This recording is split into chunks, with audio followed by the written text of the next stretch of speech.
aku sih soft skill yang dibutuhkan sebagai mahasiswa ialah memanage waktu, berpikir secara kreatif, inovatif, dan kritis. Nah, teman-teman, tadi kan aku udah bilangin menurut aku soft skill yang dibutuhkan untuk menjadi mahasiswa itu apa. Nah, pasti teman-teman berpikir nih, bingung gimana sih cara ngembangin soft skill itu dalam diri kita, begitu kan? Nah, untuk manajemen waktu sendiri, kita itu bisa dengan membuat atau mengatur jadwal-jadwal kegiatan kita, teman-teman.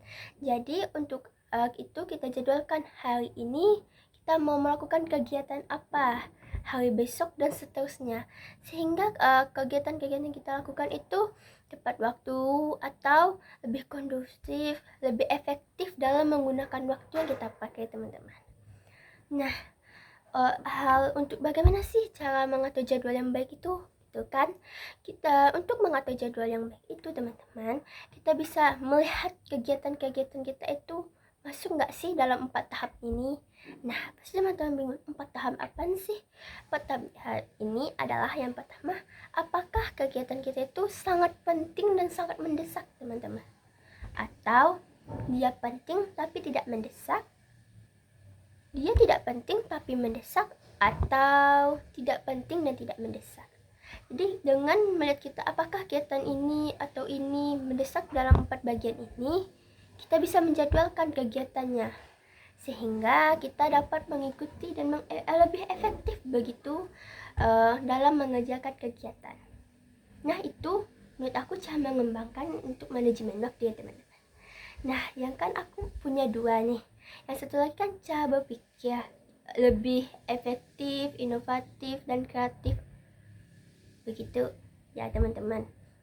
Jadi menurut aku, bagaimana sih cara kita ngembangin pola pikir kita itu lebih kritis dalam suatu masalah, inovatif atau kreatif dalam suatu masalah itu gampang sih sebenarnya, teman-teman. Konsepnya itu bisa kita latih terhadap masalah di sekitar kita, dan kita akan memikirkan solusi yang terjadi dalam masalah kita.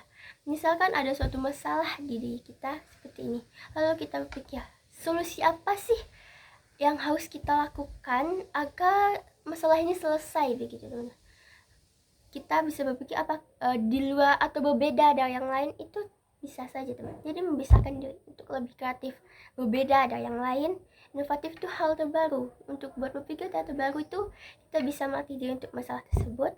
Juga bisa membaca atau melihat dari motivator-motivator lain, bagaimana cara mereka berpikir lebih terbaru gitu ya.